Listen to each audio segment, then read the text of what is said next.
Dans cette vidéo, nous allons mettre en place un network load balancer, c'est-à-dire un load balancer de type réseau.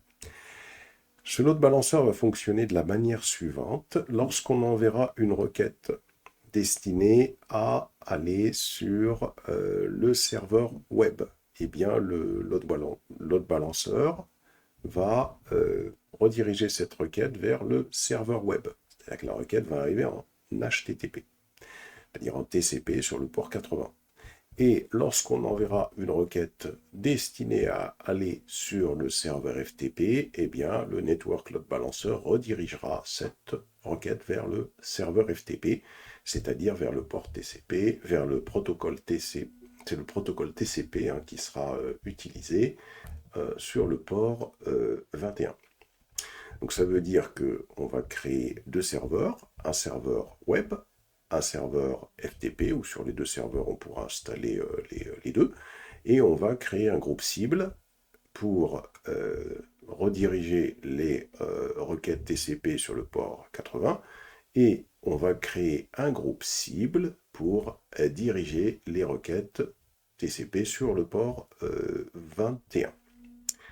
Donc on va faire ça dans quelques instants. Donc on va aller bien évidemment sur le site de AWS et on se rend dans EC2. Alors avant de créer une instance EC2, on va d'abord aller dans groupe de sécurité et on va créer un groupe de sécurité. On clique sur créer un groupe de sécurité. Dans ce groupe de sécurité, on va l'appeler groupe HTTP, SSH et FTP, puisque ce qu'on veut, c'est travailler avec un serveur web et un serveur FTP. La description, on va écrire autorise le HTTP, le FTP et le SSH. Le VPC, on sélectionne le VPC par défaut. Au niveau des règles entrantes, on va ajouter une règle. D'abord, on va rajouter une règle ici pour pouvoir autoriser HTTP. Donc, ce qu'on va faire, on va descendre et on sélectionne HTTP. Voilà. HTTP à partir de n'importe où en IPv4. On ajoute une autre règle. On va sélectionner le SSH. Le SSH à partir de notre adresse IP. Voilà. On va ajouter une autre règle et on va sélectionner le... Alors on regarde, est-ce qu'il y a le FTP? On ne le voit pas. Si je tape FTP, je ne le vois pas. Donc il va falloir sélectionner TCP. Voilà. On va sélectionner tous les TCP. Et, alors peut-être pas tous les TCP, on va choisir plutôt TCP personnalisé, c'est mieux. Et ici, on va indiquer le port 21 pour le serveur FTP. On va indiquer que on peut accéder à ce port à partir de n'importe où. On clique sur créer un groupe de sécurité. On retourne sur le groupe de sécurité. Le groupe de sécurité, il est là. On va cliquer dessus et on va s'assurer qu'on a bien les règles qui permettent d'autoriser le TCP sur le port 21 pour le protocole FTP, le SSH sur le port 22 et le HTTP sur le port 80. Ensuite, on va venir ici, on va aller créer notre premier serveur. Comme on l'a vu dans notre schéma, on doit créer un serveur. On clique sur lancer une instance et là, on va appeler ce serveur serveur 1. Ensuite, on va descendre, on va sélectionner Amazon Linux pour changer. C'est éligible à l'offre gratuite. On descend, on sélectionne T2 Micro qui est éligible à l'offre gratuite. Pour la paire de clés, regardez la paire de clés que vous avez. Moi, j'ai la clé GLB. Alors attention, la clé que vous sélectionnez ici, vous devez la voir sur votre machine Linux dans un dossier. Si vous ne l'avez pas, Vous voyez, si par exemple vous n'avez pas de clé, hein, supposons que vous n'ayez pas de clé, donc il ne faut pas hésiter à en créer une. Hein. Par exemple, tiens, on va en créer une ici. Hein. Je clique créer une paire de clés RSA de type PEM. Je clique sur créer. Ah, il faut donner un nom à la clé. Hein. Donc je vais l'appeler clé load. Load. Je clique sur créer une paire de clés. Donc cette clé est téléchargée sur mon disque dur. Ensuite, plus bas, je clique sur sélectionner un groupe de sécurité, celui que je viens de créer, le groupe qui autorise le HTTP SSH et FTP.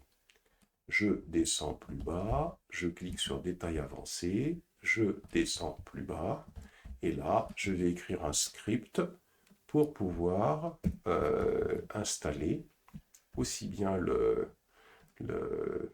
un serveur FTP qu'un serveur Apache. Donc, dièse, point d'exclamation, bin/bash. Ensuite, je vais utiliser, au lieu de apt, puisque je suis sur Amazon Linux, le gestionnaire de paquets, ça va être yum, c'est plus apt. Donc on va faire yum app det moins y pour ne pas que ce soit entièrement automatisé. Ensuite, on va installer yum, on va installer un serveur FTP. Donc yum installe un espace vs ftpd. C'est un petit serveur FTP simple à installer, -y sur Linux. Ensuite, on va activer ce serveur FTP. Donc systemctl enable vs ftpd. Là, on va l'activer, hein, ce serveur FTP. Ensuite, on va changer la bannière ou pas d'ailleurs, si peut-être. On va changer la bannière. On va faire écho, entre guillemets, ftpd underscore banner est égal à serveur. Je ferme les guillemets, supérieur, pour rediriger cette sortie vers un fichier de configuration dans le dossier etc vsftpd vsftpd.conf.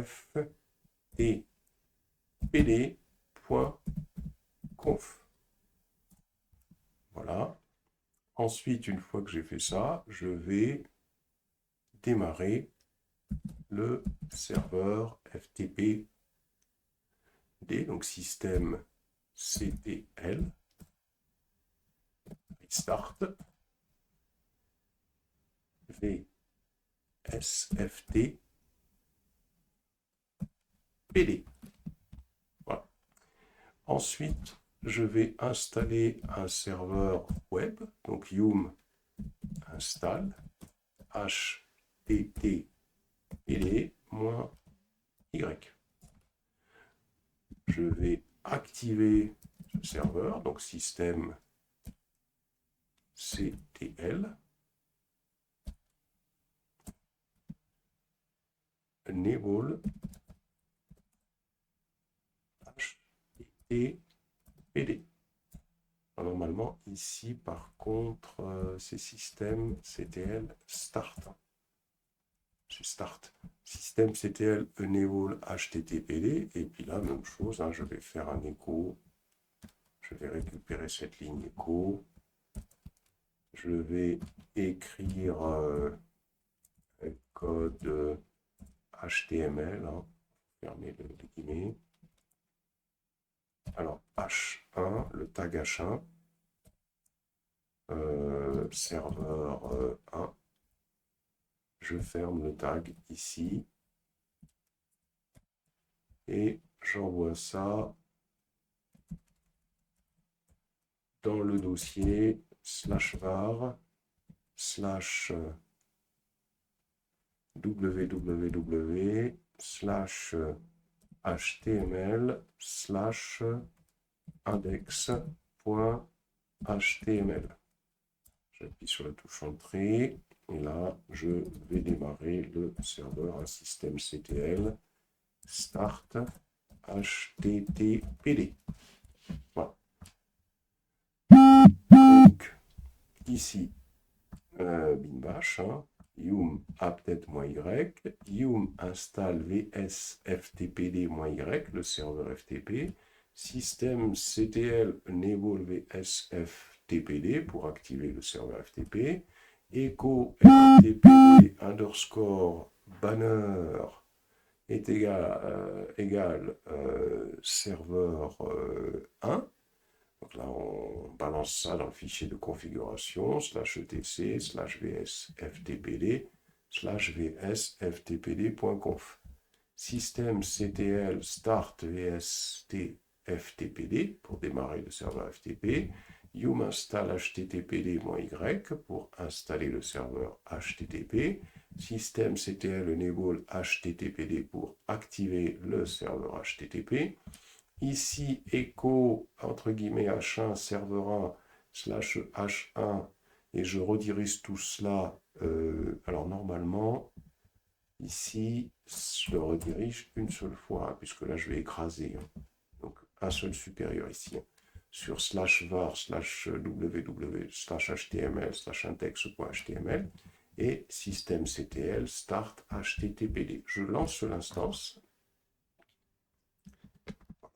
Et on va attendre que cette instance démarre pour contrôler que tout fonctionne correctement, pour pouvoir déjà nous assurer que ça fonctionne avant de continuer. Et là, on a notre machine qui est en exécution. Bien, on va s'assurer que ça fonctionne bien. Je clique sur la machine, je clique sur se connecter. Alors pour m'y connecter, il va me falloir la clé. La clé, si vous avez fait comme moi, vous en avez créé une nouvelle, il faut aller la chercher dans le dossier téléchargement, c'est là où elle va être. La clé, elle est là, CloudLoad, elle est ici. Voilà, je la sélectionne et je la récupère. Alors, il faut bien la récupérer, il ne faut pas avoir de caractères en plus. Voilà.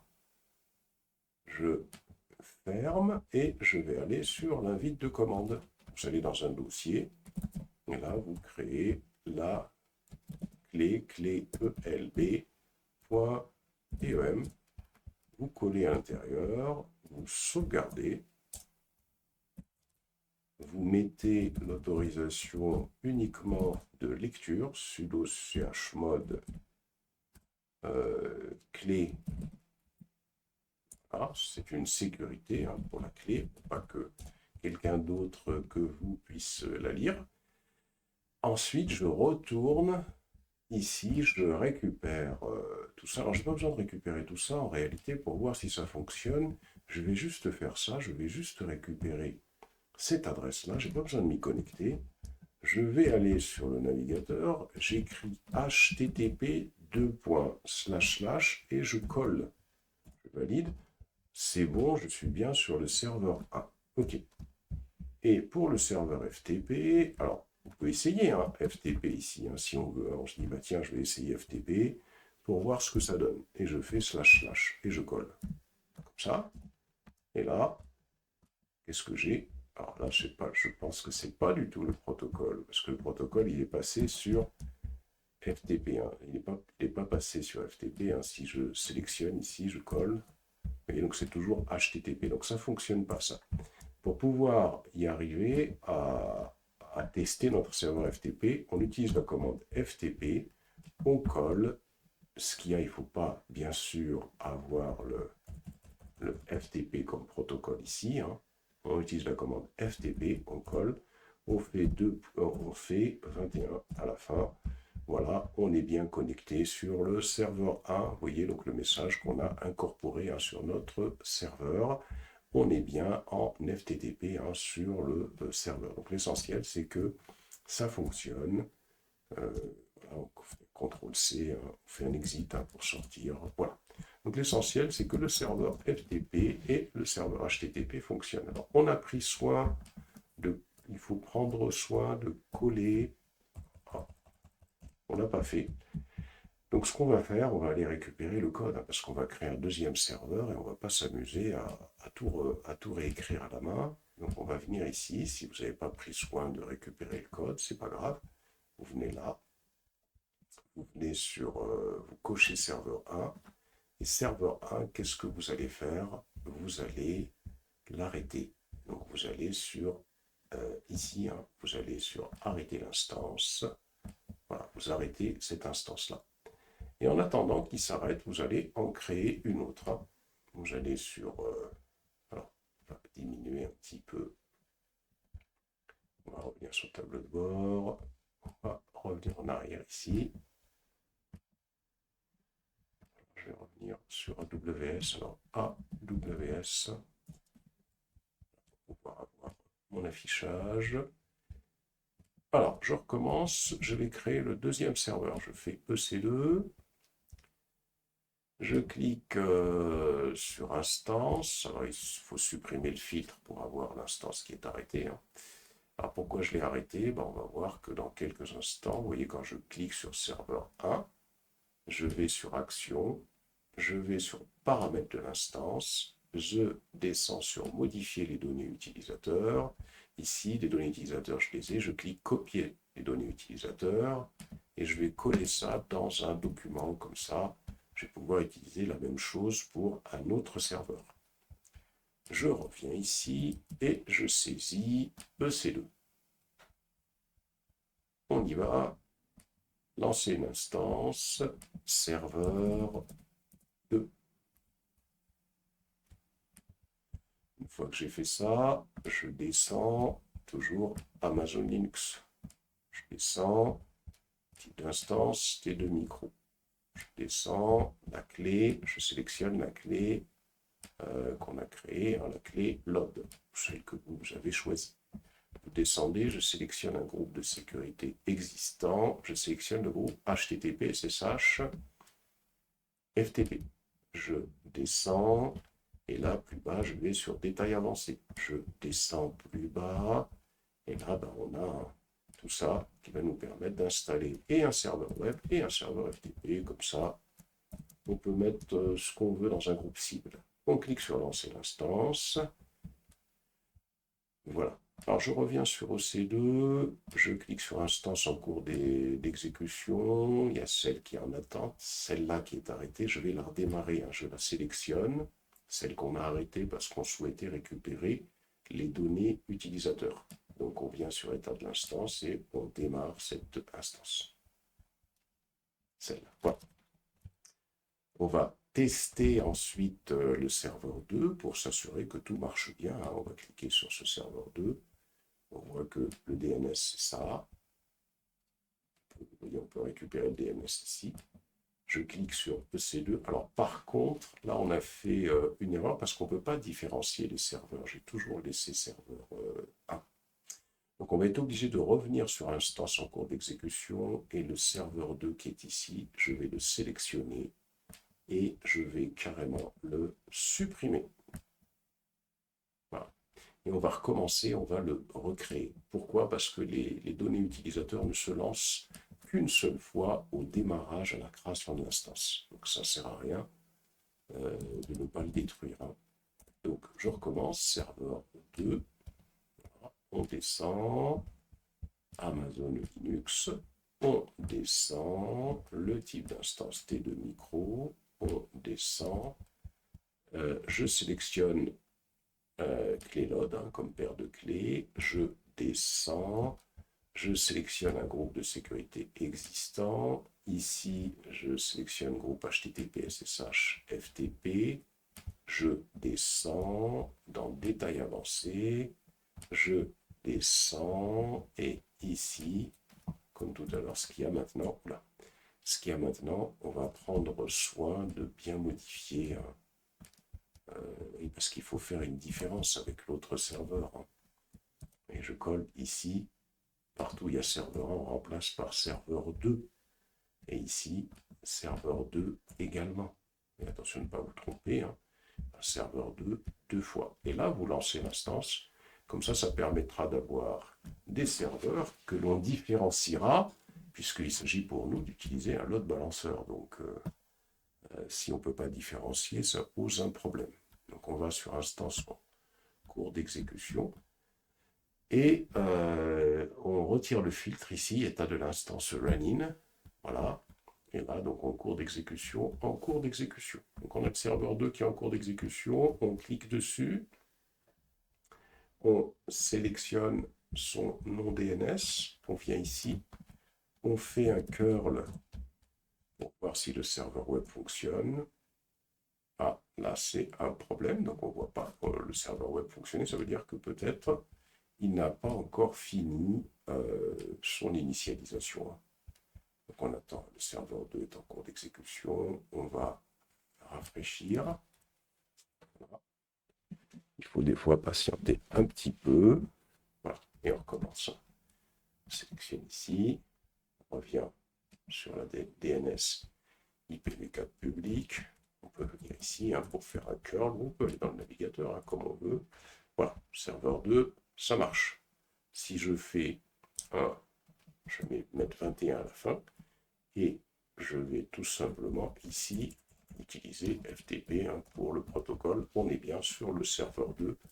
Donc là, on vient de créer un serveur web et un serveur FTP. L'objectif, c'est de pouvoir expérimenter un load balancer de type réseau.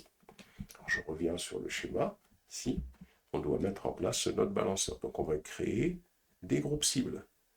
On va créer un groupe cible hein, sur lequel on pourra tout simplement avoir deux serveurs. Hein, on pourra les mettre dans les deux groupes cibles. Hein, on n'a pas de problématique hein, par rapport à cela. On va mettre nos serveurs dans les deux groupes cibles. Alors, on y va. On va sélectionner à ce niveau-là. On va tout simplement venir ici. Alors sur notre schéma, peut-être pour bien le préciser, hein, pour qu'on comprenne bien. Ici j'avais mis web et j'ai mis FTP, mais comme j'ai installé le web et le FTP partout, on va mettre web et FTP ici. On va mettre web, c'est-à-dire c'est mieux, hein, on va mettre FTP et web ici. Voilà. On va mettre les deux serveurs ici, hein, puisque comme ça c'est plus proche de la réalité de ce que je viens de faire. Ce qu'il y a ici, c'est en fonction du service qui va être sollicité que ça ira sur web ou ça ira sur le service FTP, hein, tout simplement, aussi bien sur un serveur que sur l'autre. Hein. On y va, donc on revient ici, et là, on clique sur EC2. On va créer déjà un groupe cible. Bon, on a compris comment ça fonctionne, on clique sur groupe cible. Ici, je clique sur créer un groupe cible. Le type de cible, c'est une instance. Je descends. Le protocole qui va être utilisé, hein, ça va être à ce niveau-là. Hein, ça va être parce que maintenant, il faut bien comprendre une chose. Hein. Je reviens ici. Maintenant, on met en place un load balancer de type network. Ce n'est pas un load balancer de type application. Le load balancer de type application, hein, si je reviens ici, si je viens ici, c'est un load balancer modèle OSI. Modèle OSI. C'est un load balancer qui fonctionne au niveau 7 de la couche OSI. Tandis que là, maintenant, moi, mon objectif à moi, c'est de mettre en place un network load balancer hein, qui va fonctionner au niveau de la couche 4 hein, qui est ici. Ça va être la couche transport, hein, puisque l'objectif, hein, c'est de fonctionner sur les protocoles et puis les ports. Donc TCP, UDP et puis les ports. Donc on voit d'ailleurs ici un transport, TCP, UDP et port également. Donc, si je reviens sur mon port, le protocole, donc au niveau de la couche que l'on vient de voir, le HTTP n'existe pas. Si je reviens ici, on voit que le HTTP c'est plus haut, HTTP, FTP, etc. Donc là, on a affaire uniquement au protocole TCP, UDP. Donc, on revient ici, et là, donc, je sélectionne le port TCP. Et ce port TCP, moi, ce que je veux, c'est créer un groupe cible qui va écouter le protocole TCP et qui va écouter sur le port 21. C'est comme ça que je veux faire. Je vais d'abord cibler tout ce qui est FTP. Ensuite, une fois que j'ai fait ça, bon, je laisse IPv4 à ce niveau-là. Le VPC dans lequel les instances sont hébergées, c'est celui-là. Donc là, il n'y a pas de problème, c'est le VPC par défaut. Vous contrôlez bien que c'est le 172.31.0.0. Ensuite, plus bas, le bilan de santé, il n'est pas défini sur HTTP, je le définis sur TCP, puisque le type de load balanceur que je mets en place, c'est un load balanceur de type réseau. Ensuite, une fois que j'ai fait cela, donc c'est comme on a eu l'habitude de faire précédemment, je clique sur paramètres avancés de l'état, et là, pour le port de vérification, je laisse le port du trafic. C'est-à-dire que on va vérifier l'état sur le port du trafic. Et comme on souhaite que les cibles deviennent en bonne santé le plus rapidement possible, on va mettre des petits chiffres ici, pour que, juste après de vérification ou un délai d'expiration de 2 secondes, on ait l'instance qui soit prête à l'emploi. Et ici, on va mettre 5 secondes pour le délai approximatif entre les vérifications d'état d'une cible. Donc on met des chiffres qui vont nous permettre de pouvoir avoir une cible en bonne santé assez rapidement. On clique sur suivant. Ensuite, une fois qu'on a cliqué sur suivant, ici on nous demande le nom du groupe cible, que je n'ai pas mis. Effectivement, là, il faut quand même mettre un nom pour le groupe cible. Donc je vais mettre cible 1. Non, je vais faire cible. Je vais faire cible.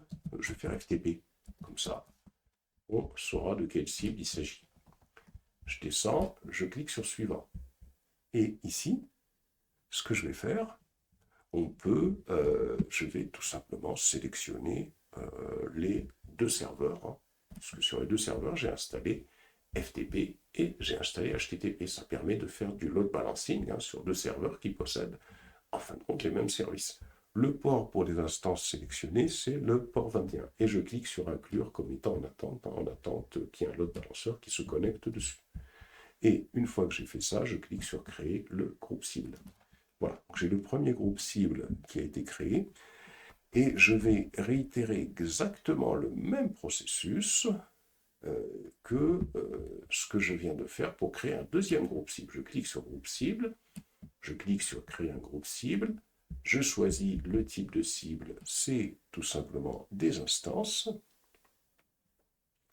Une fois que j'ai fait ça, je descends sur le nom du groupe cible, je vais écrire HTTP.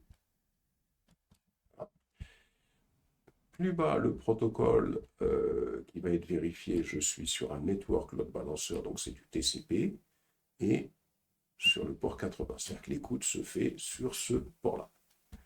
Ensuite, pour l'adresse IP, type d'adresse IP, je laisse IPv4.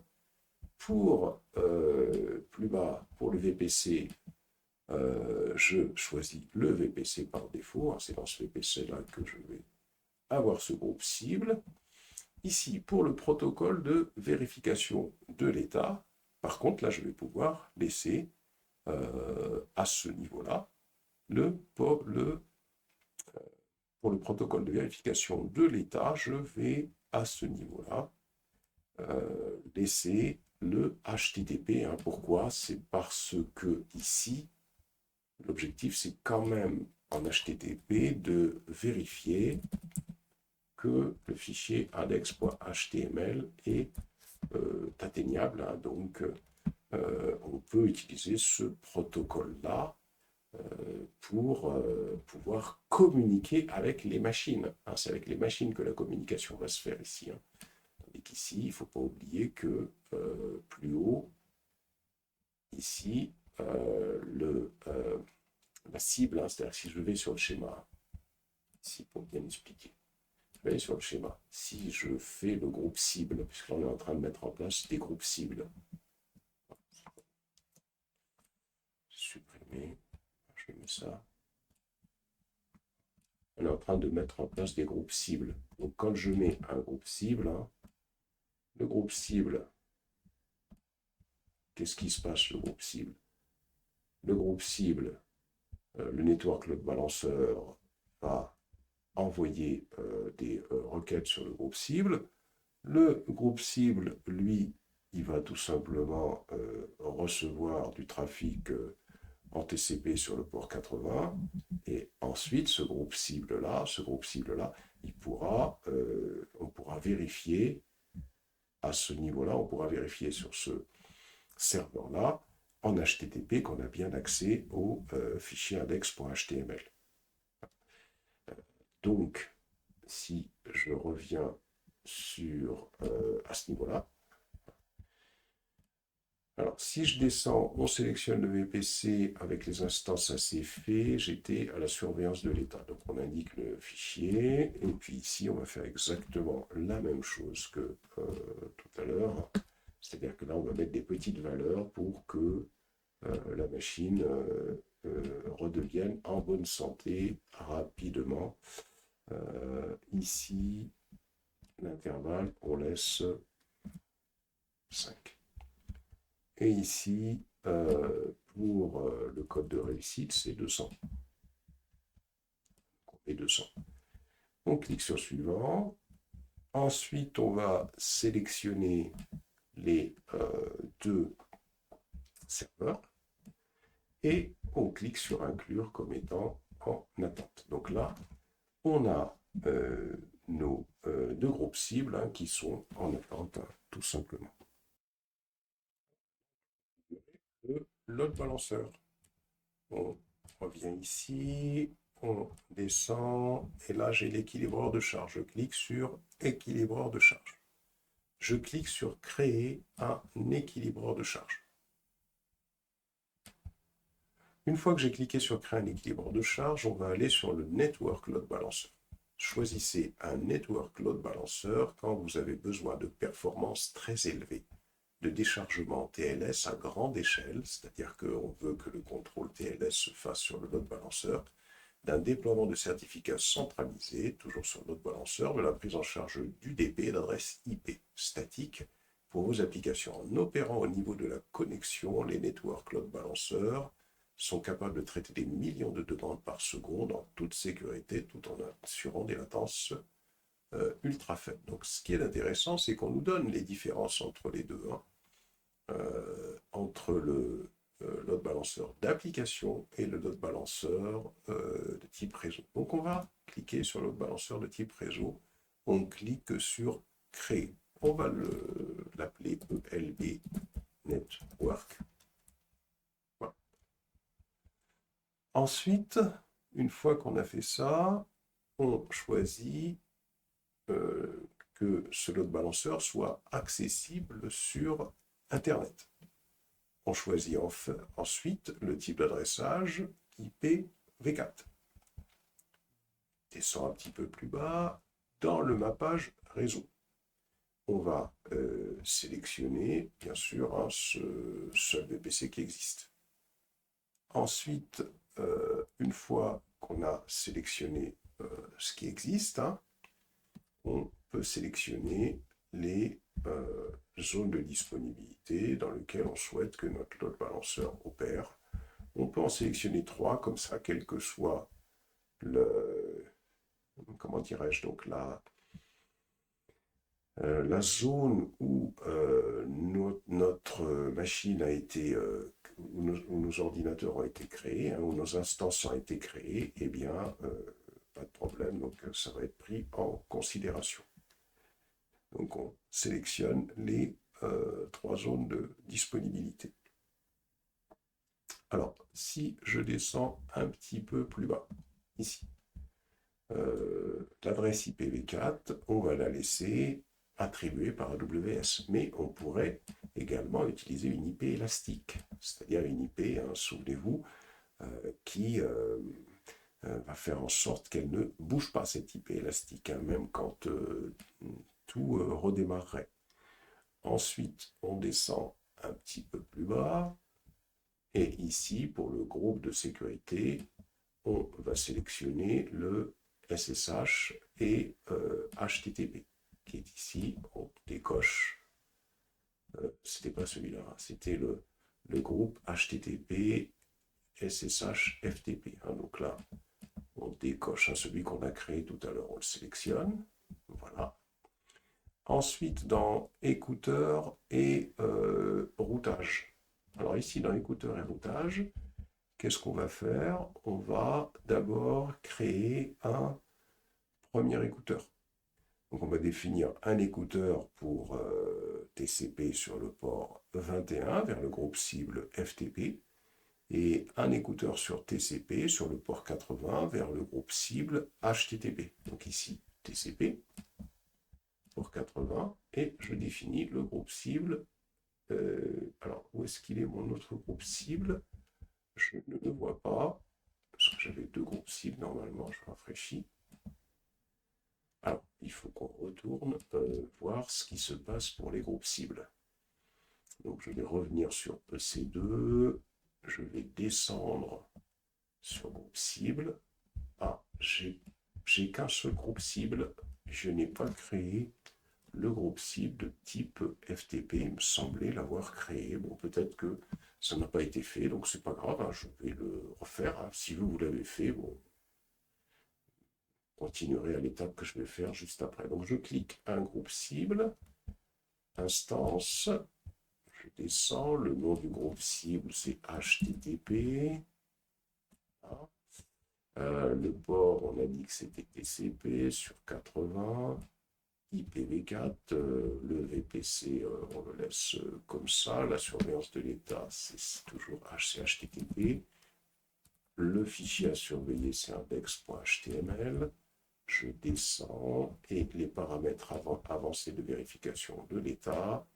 Ici, je laisse, on a dit, 2, 2, 2, 2, et puis plus bas, je mets 5. Et ici, le code de réussite, je le laisse à 200. Je clique sur suivant. Je sélectionne les 2 serveurs. Hein. Je laisse le port 80 inclus comme on attend ci-dessous et sûrement je n'ai pas cliqué sur créer le groupe cible. On va vérifier les groupes cibles. Hein. Voilà, on doit en avoir 2. Hein. Alors je redescends et donc je reviens sur équilibreur de charge, créer un équilibreur de charge. Je descends, c'est le Network Load Balancer. Hein. Je clique sur créer. Et ici, donc je vais l'appeler ELB Network. La méthode, il sera accessible sur Internet, les adresses type d'adressage c'est IPv4. Pour le mappage réseau, je laisse VPC comme ça. Je vais sélectionner toutes les zones de disponibilité sur lesquelles il peut agir. Ensuite, pour les groupes de sécurité, je vais sélectionner, celui-là je vais le supprimer. Et je vais sélectionner le groupe HTTP, SSH, FTP. Hein. Pour écouteurs et routage, ici, donc TCP sur le port 80 ou le port 21. Hein. Ici, je vais d'abord commencer par le port 21. Alors, le port 21. Et le groupe cible vers lequel je dois acheminer le trafic, c'est le groupe cible de type FTP. Ensuite, je vais tout simplement ajouter également un autre écouteur. Donc c'est un écouteur sur le port protocole TCP, sur le port 80, et le trafic devra être acheminé sur le HTTP. Ensuite, je descends plus bas. Alors il y a beaucoup d'autres paramètres qu'on pourrait attacher, comme on voit ici, le AWS Global Accelerator par exemple, mais il y a des frais supplémentaires qui vont être affectés, donc on ne va pas le faire. Je vais cliquer sur créer un équilibreur de charge. Et maintenant l'objectif c'est d'attendre. D'attendre quoi? Ben, on va venir sur le groupe cible, et ici il va falloir sur le groupe cible attendre. Ici, alors bientôt il va y avoir l'équivalent de charge qui va être normalement associé. On va tout simplement ici cliquer sur le groupe cible FTP. Je vais descendre. Et ici, on jette un coup d'œil. On patiente. Alors, voilà, donc là ça commence à s'initialiser. On voit que ça commence à s'initialiser. Si je reviens encore sur le groupe cible, si je vais sur le groupe cible HTTP, je descends. Pour l'instant, il n'y a rien. Je rafraîchis. Ça commence à s'initialiser. Donc là, il va falloir attendre jusqu'à ce que les cibles soient dans l'état healthy. Donc on va patienter un petit moment. Donc, voyons si les groupes cibles sont healthy. On clique sur FTP, on descend plus bas. Si on rafraîchit, on voit que pour FTP, les serveurs sont healthy. Si je reviens sur groupe cible, si je descends sur HTTP, je descends plus bas, on rafraîchit, on voit qu'ils sont tous dans l'état healthy. Maintenant, l'objectif, c'est de tester tout ça. Donc je vais sur l'équilibreur de charge. L'équilibreur de charge, je sélectionne son nom DNS. Et alors attention, c'est du TCP, donc on ne va surtout pas tester ça avec le navigateur. Le navigateur, ça va être du HTTP. Donc là, il faut utiliser curl plutôt. C'est lui qui va permettre de travailler avec du TCP. Je fais un curl sur le load balancer plusieurs fois et on voit qu'indépendamment, indifféremment, ça peut être serveur 1 ou serveur 2. Donc le load balancer fonctionne bien. On fait un clear, voyons en FTP ce que ça donne. Donc là, pour tester le FTP, je vais ajouter le port 21 à la fin. Et ici, je vais tout simplement faire FTP. Valide. Serveur 2. Je vais faire un CTRL-C. Exit. J'aurais pu faire un CTRL-C auparavant. FTP encore une fois. Serveur 2 toujours. Je fais un CTRL-C. FTP. Serveur 2 toujours. Je fais un CTRL-C. Un CTRL-C encore une fois. Serveur 1. Je fais un CTRL-C. Serveur 2. Je fais un CTRL-C. FTP. Serveur 2. Je fais un CTRL-C. FTP, serveur 1. Donc on voit que le load balancer de type réseau fonctionne bien. Donc on peut avoir derrière ce qu'on veut, soit un serveur FTP, soit un serveur DNS, soit un serveur, tout type de serveur sur lequel on veut mettre en place du load balancer avec un load balancer de type réseau. Voilà pour le load balancer de type réseau. Donc maintenant, on va aller détruire les ressources qui ont été créées. Pour détruire les ressources, on se rend sur AWS. Ici, on va descendre sur groupe cible. On va aller d'abord sur l'équilibreur de charge. L'équilibreur de charge, on va aller sur écouteurs. Écouteurs, on va sélectionner les deux écouteurs et on va sélectionner, alors pas supprimer l'équilibreur de charge, on va ici, on va carrément aller sur un seul écouteur, parce que je ne pense pas que j'ai ce que je souhaite ici. Non, il faut cliquer sur cet écouteur, Et là, dans Action, on va le supprimer. On supprime l'écouteur. Donc on écrit confirmer ici. On supprime ce premier écouteur. On clique sur afficher des écouteurs. On descend. Voilà, donc on clique sur écouteur.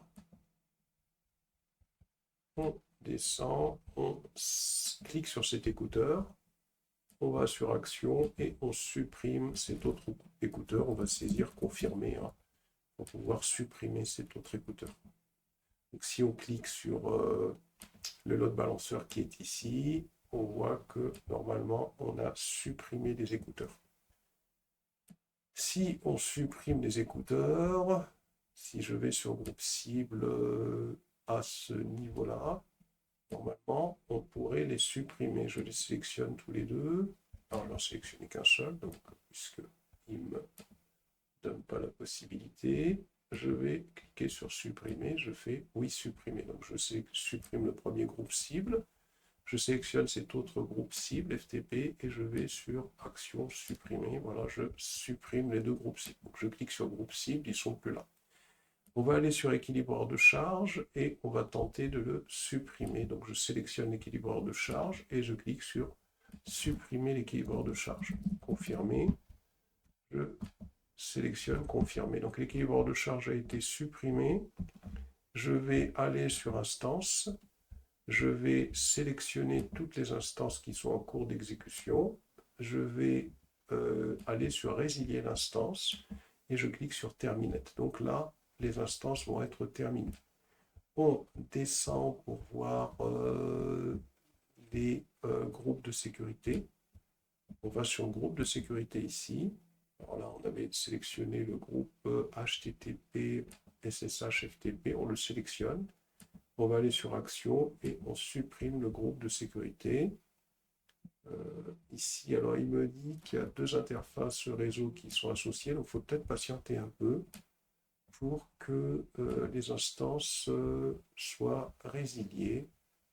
C'est parfait. Donc ici, je reviens sur groupe de sécurité. Je sélectionne ce groupe de sécurité et je vais sur Action, je supprime. Voilà, je supprime le groupe de sécurité. Des fois, il faut patienter un peu pour que les instances soient supprimées et que les interfaces réseau qui ont été associées à ce groupe de sécurité soient effacées. Il faut rafraîchir pour qu'ils disparaissent.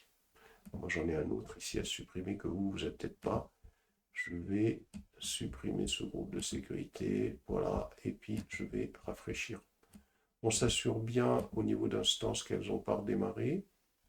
On s'assure bien au niveau de l'équilibreur de charge qu'il a été supprimé. Les groupes de cible également. Voilà donc pour cette manipulation.